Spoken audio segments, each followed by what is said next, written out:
Today we're talking spying, after a week of revelations that have culminated in an admission from the US Secretary of State John Kerry that sometimes the US has gone too far.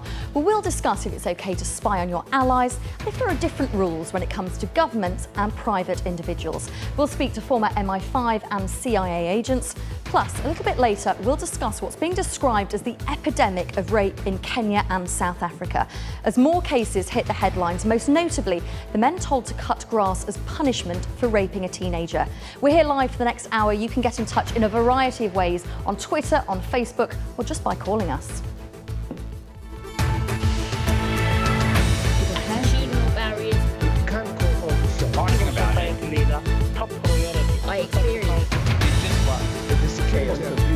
People are going to want to know. Let's just say something.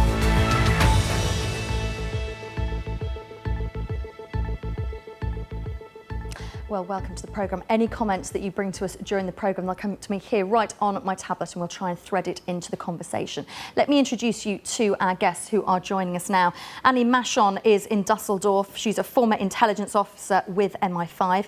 Christopher Burgess is in Seattle, a former CIA officer and now CEO of an security and intelligence company called Prevendra. And also Anke Domscheit-Berg is leader of the Pirate Party in Brandenburg in Berlin. Welcome all of you to World Have Your Say. But first of all, I want to get your reaction to John Kerry, who's been speaking on spying. This is what he said today. I assure you, innocent people are not being abused in this process, but there's an effort to try to gather information. And yes, in some cases, it has reached too far inappropriately. Annie Machon, does he have a point? Absolutely. I'm surprised he didn't go further. Well, perhaps not because he's a politician. We have a situation here where, because of the technological capabilities that have evolved and developed globally over the last 15 years, the spies are now in a position to gather all the information with a flip of a switch about all of us and store it in perpetuity. Unfortunately, what we have to try and rein in the powers of our spies are 20th century laws, which were drawn up before this internet evolved into its current form. So, for example, in the UK, our oversight laws were drawn up in the 1980s and then updated at the last time in 2000. So that is a problem because the law is not keeping up with the technology. And also the oversight provisions are not capable of keeping up with this technological growth either. Christopher Burgess? OK, Christopher may well be struggling to hear us. Let's go to Anke, who is in Berlin. What's your take on this? I find it very difficult to see the mass surveillance taking over in a democratic state. I grew up in East Germany when the wall fell. I was 21 years old, so I know how it feels to be treated with totalitarian methods. But I'm not expecting this to happen in a democracy. But I see the same things happening. People being surveyed on massive scale without having done anything. Our communication is surveyed, our letters are being read, our phones are being tapped into, and even our governmental officials are tapped into. And the same seems to happen in our country, within Germany, so to say, but it also happens by international spying agencies like the UK Secret Service or the US Secret Service. So as a population, as normal people, we feel kind of surprised, speechless and powerless at the same time, because we do not see how we can defend ourselves against the government spying on ourselves and accepting that other governments spy on us too. It's only now that our Chancellor Merkel got annoyed because her own phone was being tapped in. But as long as it only was a problem of 80 million inhabitants of Germany, it seemed not to be a problem of our government. So I lost trust in that to change very soon, and I see a real problem for our democracy there. Pleased to say we've re-established connection with Christopher Burgess. I don't know if you heard there, Anke was describing it as totalitarian tactics. Do you think that's a fair description? No. And to John Kerry's point, what the context around that is really important, because I think he's referring to EO 12333, which specifically says that when collection is made, that information needs to be redacted out that pertains to U.S. persons. And U.S. persons means those who are lawfully residents of the United States or their citizens. So the innocent persons information, I think, is what he was referring to there. There are targets that are being targeted. In the last few years, there have been innumerable cases of espionage as well as terrorism that have to be tracked, and they have to be tracked globally. They don't just happen in isolation. Problem in a digital society which has no national borders. Emails do not stop at a border, and our German secret services tell us that German communication is not tapped into. But how do they want to define what a German email is? Germans use google.com email addresses too, though it looks like an American email, but it's actually German. So secret services, we now know, work very closely together. So the issue that we have different legislation applying for nationals and for others abroad does not really help the problem, because our secret services spy on others and other secret services spy on us, and they just exchange the data. So everybody ends up being spied upon. So what we really need is a checks and balances. We need surveillance to be really limited to actual causes when there is a specific suspect, and not a mass surveillance without any suspicion. Annie Mashal, I can see that you're nodding. Absolutely. I mean, I remember when I worked on the inside that you built a case for aggressively investigating someone, an individual or a group. You had to put that case forward to get permission to aggressively investigate their privacy, be it their communications or their home or whatever. What we're seeing now, though, because of the technological explosion over the last 2 decades, is that the spies can just data mine, they can hoover up, trawl all our communications and store it forever. And then retroactively, they can then go through it and see if the laws change in future, if you might now be deemed to be a criminal under the new laws because of stuff you said a few years ago. The only way you can have effective democracy is to have free media. And by that, I mean free internet, because we need to have privacy to read, to write, to speak, to broadcast, whatever, in order to be able to function as free private individuals within a democracy. If we lose that sense of privacy, which is fundamental to an effective democracy, then we do indeed slide towards a totalitarian state. And just to pick up on the idea, well, it's okay if they're the NSA is reined in within American borders against American targets, that still leaves the rest of the planet hanging as second-class citizens who can be spied on with impunity. So there are no simple answers. And certainly nationally, the oversight mechanisms have failed egregiously.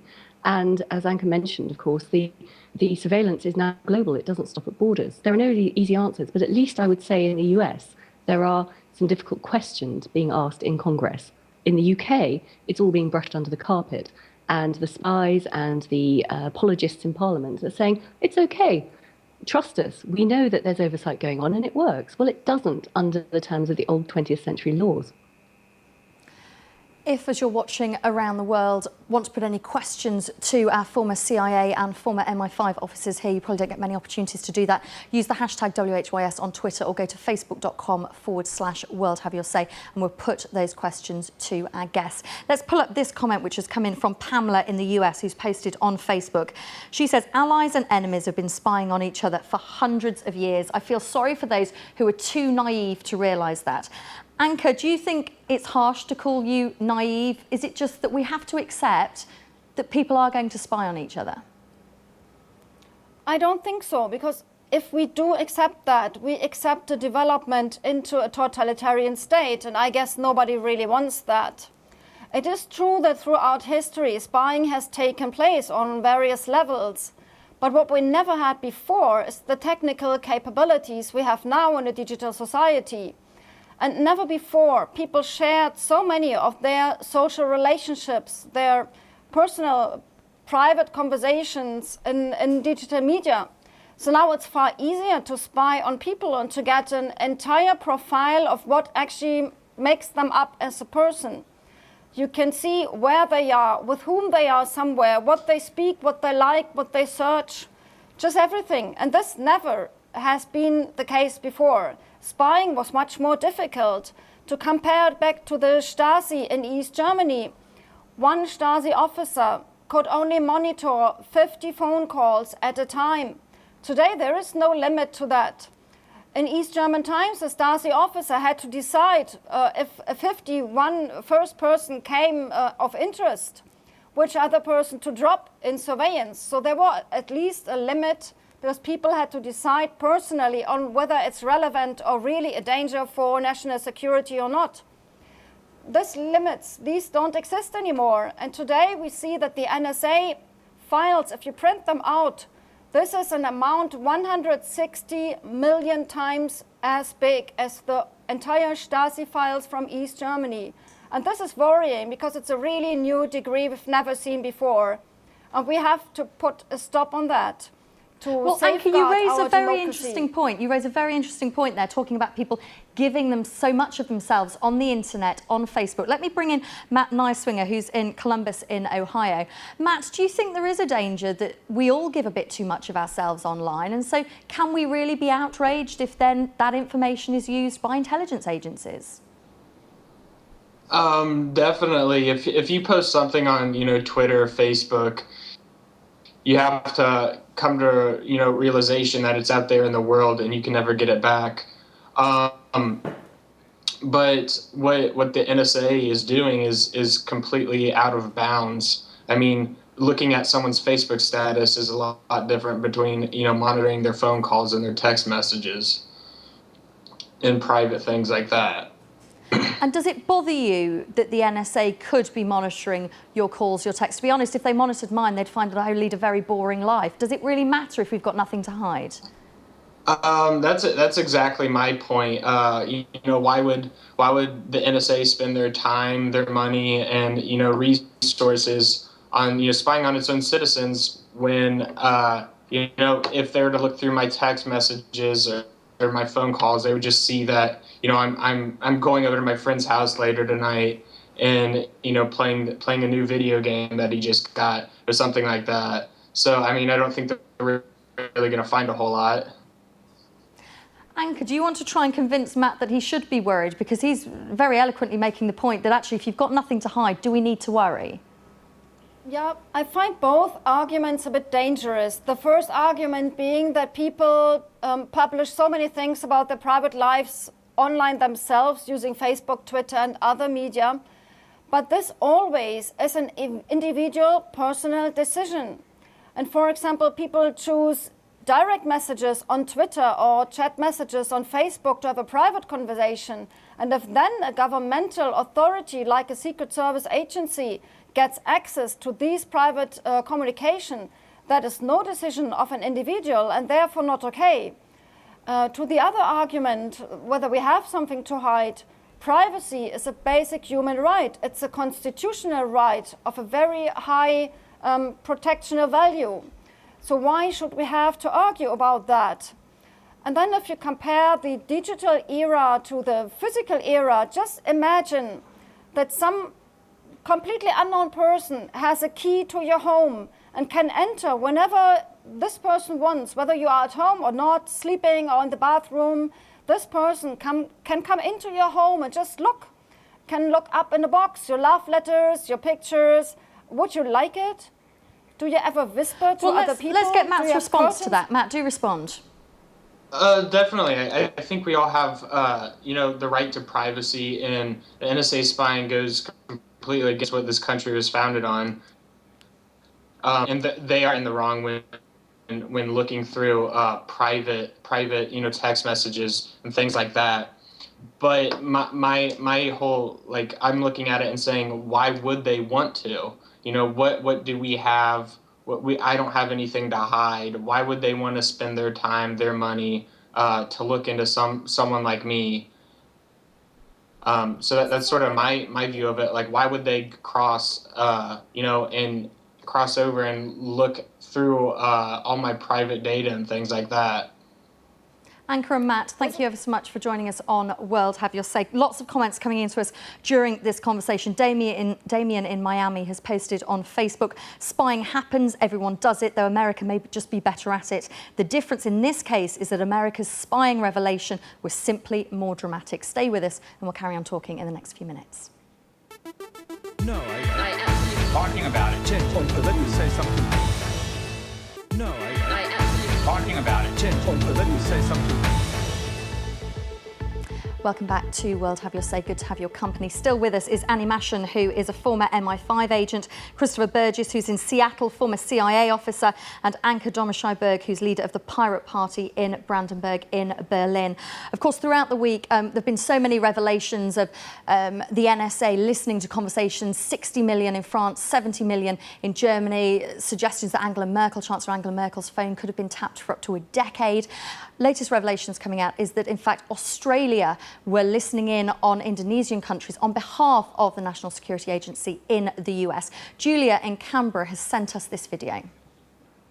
It's never nice to know that Big Brother is watching, but I suppose a lot of us kind of expect that espionage does in fact happen.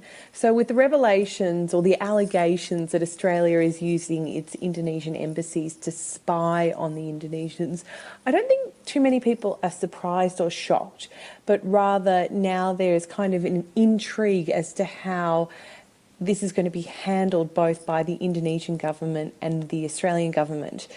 Indonesia is Australia's closest neighbour, and Australia and Indonesia have a long history and a complicated history. Australia's got a very new conservative government, and the Indonesians have already expressed that they're pretty unhappy with the allegations that have been raised. So I think my personal reaction to this news is not so much shock, but rather fascination as to how the next few days, weeks, months are going to play out between our two countries. And thank you to Julia in Canberra for sending that in. If you want to upload a video, it's worldhaveyoursay.com.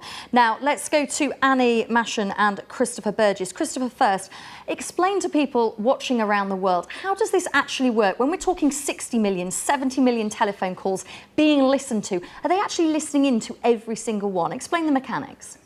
Okay, first and foremost, they're not even listening to the calls at all. You're talking about metadata here. You're talking about the call data record. What number called what number? Then, if there is a connection with a number of interest, at that point, the different governments would liaise, and whatever requirements were made to listen in on conversations going forward after that, perhaps that would occur. Taking the point that you just mentioned in Australia and the Australians listening on Indonesia, while they may have shared that information with members of the Five Eye, I'm going to submit that they collected it for their own reasons first and foremost, because Australia, and it's in their own backyard. So the way it's done, as I understand it, and as has been explained by General Alexander here in the United States, is that the number-to-number data was taken out of the business records. It was then collated and put against target sets. And then when the target sets matched, then they went back to the courts in the United States. It was the FISA court, and asked for appropriate warrants to go in and do the collection. That's my understanding. Anna, your take on this? This is General Alexander, who has misled Congress while under oath by overstating the effectiveness of the NSA dragnet surveillance, probably, where he said initially that 54 terrorist plots had been formed by this dragnet surveillance. And then he had to rescind that and say, well, actually, it was just one potential money laundering charge that it might have helped with. What we're seeing is this globalized hoovering up of all our information. And sure, to begin with, it might just be metadata, but it can all be stored. The whole stuff is stored. So if the goalposts change in the future, if, for example, the laws change so that if you are a member of Occupy or a protest group or whatever, suddenly become deemed to be a domestic extremist or a criminal, then your information can be pulled out of this database and retroactively used against you. So this is a problem. In terms of the Australian issue, it doesn't surprise me because, of course, Australia, New Zealand, Canada, America, and the UK have had this sharing accord for decades. It was originally called Echelon. It's now called the Five Eyes Agreement. And it basically means that they can snoop on each other's citizens without any oversight. So it's worked very well for them. Unfortunately, now what we're seeing, Echelon created a scandal in the late 1990s in Europe, and Europe took a decision then in 2001, July 2001, to establish its own secure internet infrastructure so it could not be snooped on by the NSA quite so easily. Unfortunately, that was not implemented because 9/11 happened very shortly afterwards. But I think this is why Europe particularly has been quite so vulnerable, as we've seen through the Snowden disclosures, for millions and millions and millions of citizens and our top politicians, communications to be snooped on. And this is why precisely the European Parliament is now going through a series of hearings to try and assess how we can, within Europe, protect the privacy, the enshrined privacy rights of our citizens. Let's pull up this video, which has been sent in to us. It's from a Jakarta-based blogger. This is Endar Nasution. I'm living in Jakarta, Indonesia. I'm a blogger and I also run a startup company. And my take on the news is that I don't think it's surprising that government are trying to get more information out of other governments. What is surprising is that this time they get caught, and this is based on a leaked document. And I think this is a sign of a new world order where more and more electronic documents get found out and get leaked to the public. And I think this is also a sign where government need to be more transparent, and this is a sign where government need to be more open. And Anne Applebaum is an opinion writer at The Washington Post. She's written that it's become clear that information technology, metadata databases, cell phones, cyber warfare has definitively outrun our ability to control or to police it. Let me introduce you to a new guest who's joining us. Dr. Joseph Fernandez is a media law academic from Perth in Australia. Dr. Fernandez, your reaction to this whole affair and also the role that technology is playing in this whole spying crisis, if you like. I think the horses have bolted, and it's going to be quite a task to get it back into the pen. Edward Snowden, whichever way you look at it, I think has done us a great service by bringing to our attention the scale of this breach of personal privacy. The scale of it across the globe is really quite significant. But more immediately, the one that is unfolding in my neighborhood, that is in Australia, Indonesia, is the complaint made by the Indonesian government about the snooping that has just come to light or is being claimed in regard to Indonesia and other countries in the region. And for Australia in particular, the timing of this event is quite embarrassing to the Australian government. Coming fresh on the heels of the Australian Prime Minister's recent visit to Indonesia, where he took a placatory stance towards the Indonesians and he backtracked on taking unilateral action to stop the people smuggling trade based in Indonesia. One part of the Australian position was to turn back the boats, and that idea upset the Indonesians, and the two leaders then committed themselves to a new bilateral cooperation. And Dr. Fernandez, I think it's clear that this is something that we're going to carry on talking about on World Have Your Say. It's something we've talked about so many times over the last week. It will run and run. Thank you to all of my guests. We're going to take a quick break, and then we're going to be talking about the rape crisis, as some people are describing it, in Kenya.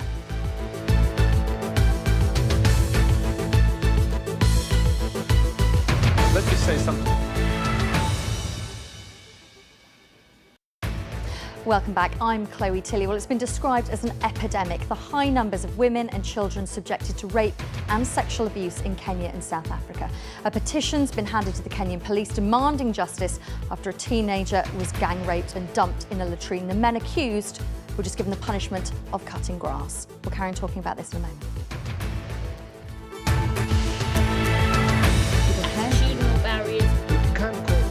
Talking about it. I experienced.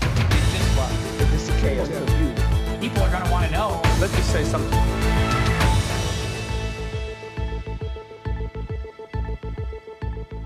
Well, as you can imagine, it's caused a storm of controversy in Kenya. A petition handed to Kenyan police with more than 1.2 million signatures on it. Let me introduce you to our guests who are here to discuss this with us. Nabila Abdulmalik she organised the petition. She's a women's activist in Kenya. We're also joined by Mercy Tanui, who's a female student at the University of Nairobi, who's signed the petition, and Don Mabogu, who's also a student at the University of Nairobi. Thank you, all of you, for joining us on World Have Your Say. Nabila, first of all, just explain to people watching around the world, they may find this totally incomprehensible that somebody who's been accused, 3 men accused of brutally raping a girl who is now wheelchair bound as a result of her injuries, gets a punishment of mowing the police station grass. Explain how this can happen in a country like Kenya.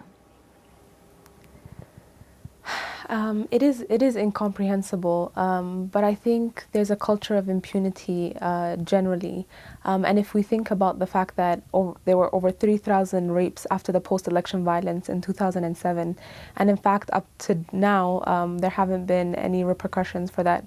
But I also think that this was a case of police officers not following procedure, because there are policies in place such as the Sexual Offences Act, there's the Constitution, and police do have rules and regulations. So I think it's just a matter of the administrative police not following procedure and not doing what they were meant to do and enforce the law. Well, I'm keen for you all to have a conversation about this, to give us a real insight into why this is happening in your society. Mercy, just tell us your take on this. I am for the opinion that there's a bit of so much permissiveness by the society, and I think women are being looked down upon. That's why they're not taking the major strategies to punish the people who did this. Don, get involved. Of course, we are outraged, all of us. We are not happy about the way all this case is being handled. The fact that someone is taken to a police station and given a punishment of cutting grass doesn't even make sense to us. We know even the smallest crime committed, there is not a single law that says that someone can be punished by way of cutting grass. Even if I'm found guilty of maybe making noise or abusing someone, there is not a single rule that says someone cuts grass. I am very disappointed by the police. It is their work to protect us. But if these are the kind of things that they are doing, giving people punishment to cut grass, I am so much disappointed with the police. I'm not happy. It's very sickening. And the magnitude of the crime, it's rape, 6 people. Very sad.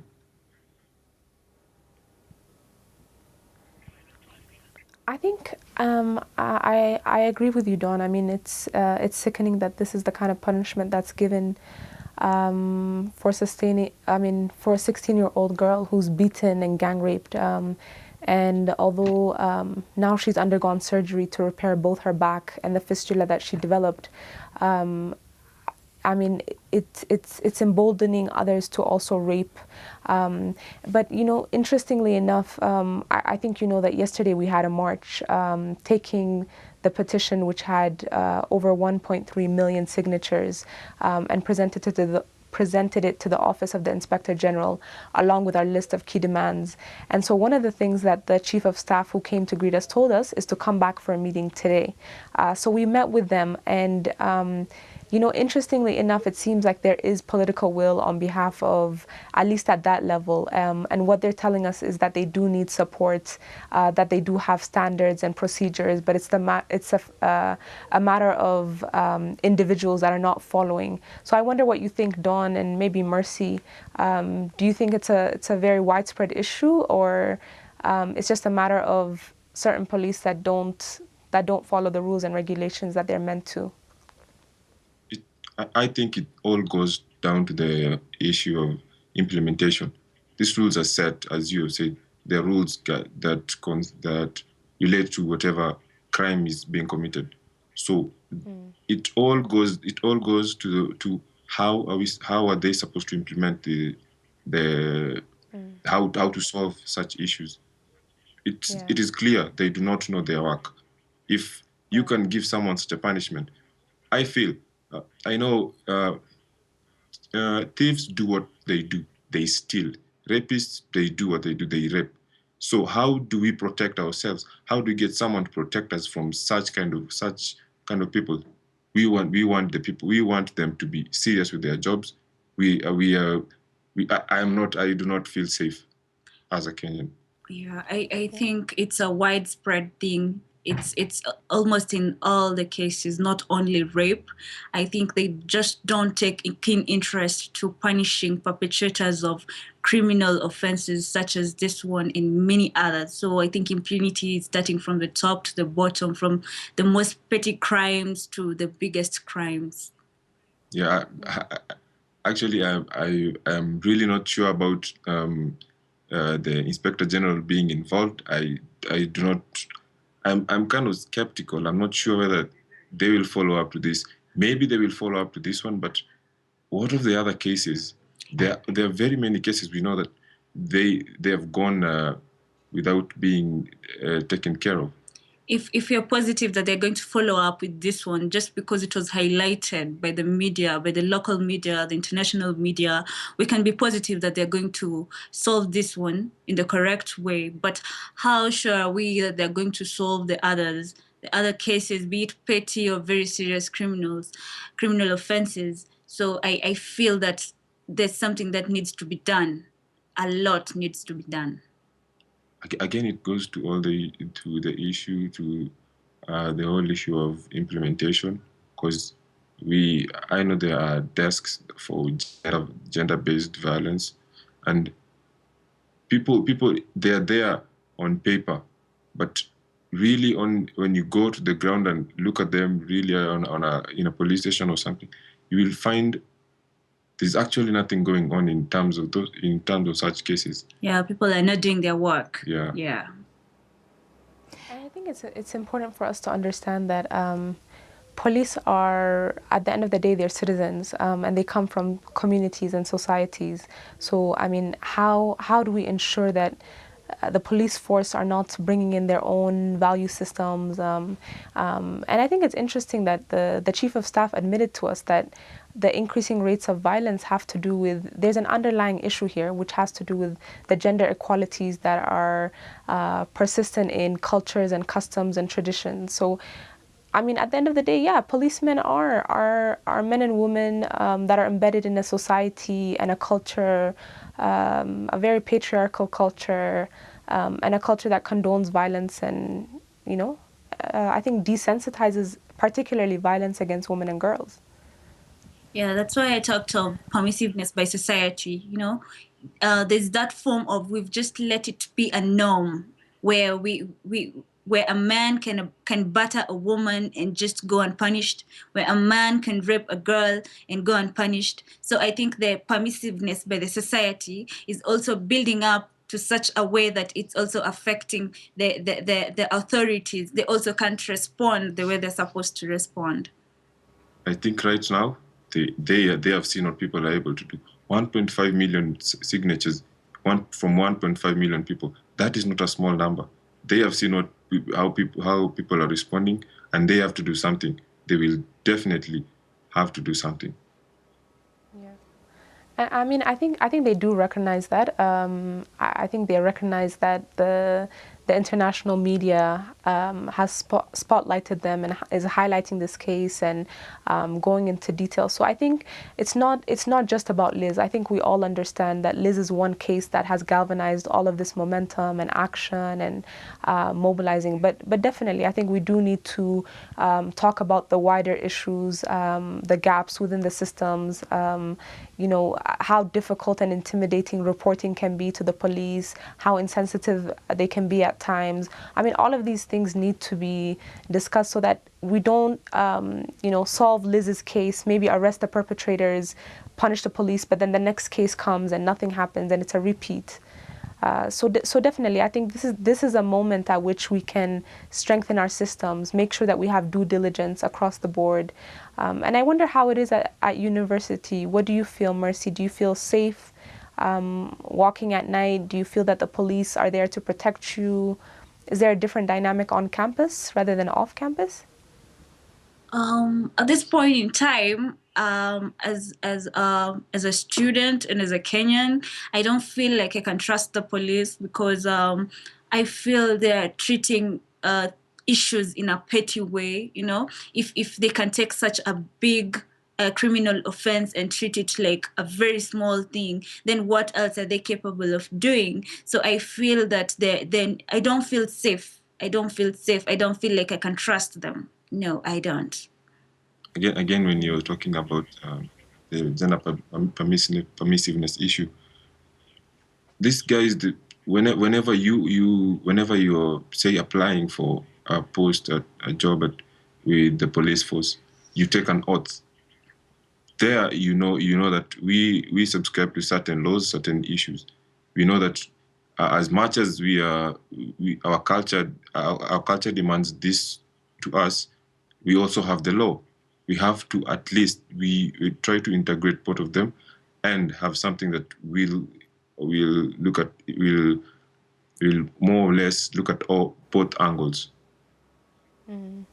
But at times, I think, Dawn, laws are not sufficient. You know, if people don't believe in those laws, they'll find a way to circumvent those laws, to break those laws. So, I mean, the laws are definitely important. I think they're necessary, but they're not sufficient. And another aspect that we need to look at again is community sensitization. How do we raise our men and our boys? Do we raise them to respect their fellow human beings? Do we respect them to believe in the notions of gender equality and, you know, deconstruct what masculinity is, what power means?